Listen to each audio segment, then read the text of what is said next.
From CBS News headquarters in New York, this is the CBS Evening News with Walter Cronkite and Eric Severide in New York, George Herman in Washington, Leslie Stahl in Washington, Fred P. Graham in Atlanta, Peter Kalischer in Paris, Tom Fenton in Paris, Robert Shackney in Des Moines.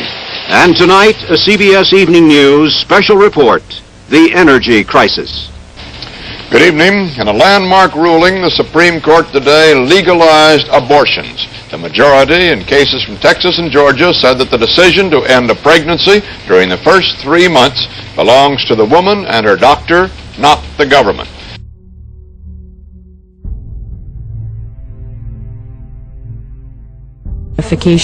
She also administered anesthetic. The abortion began. The abortionist and her assistant had only the most basic equipment.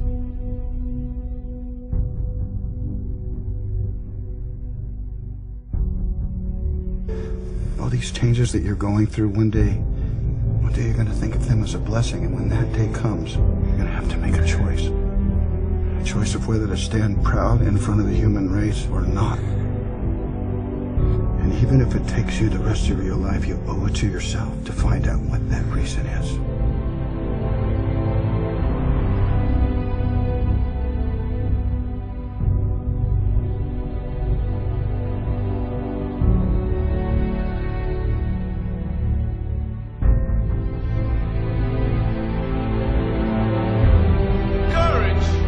Just about being brave. It's about overcoming fear and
We've had 34 years now of reproductive rights solidly recognized by the court, not just Roe v. Wade in recognizing abortion rights, but in 1965, the court established a recognition for the practice of contraception between married couples. This is not a right that has had a long history in American constitutional law. So this has been a struggle that's going on and unfortunately for 30 years has gone on.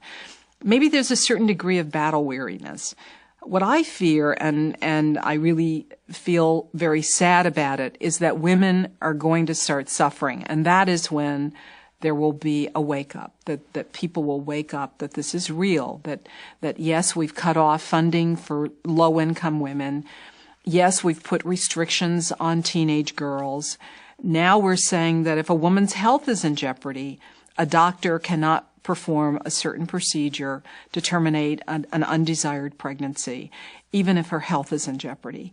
That was a major step backward for women. Why we are not engaged in a massive rebellion against this is really rather remarkable to me.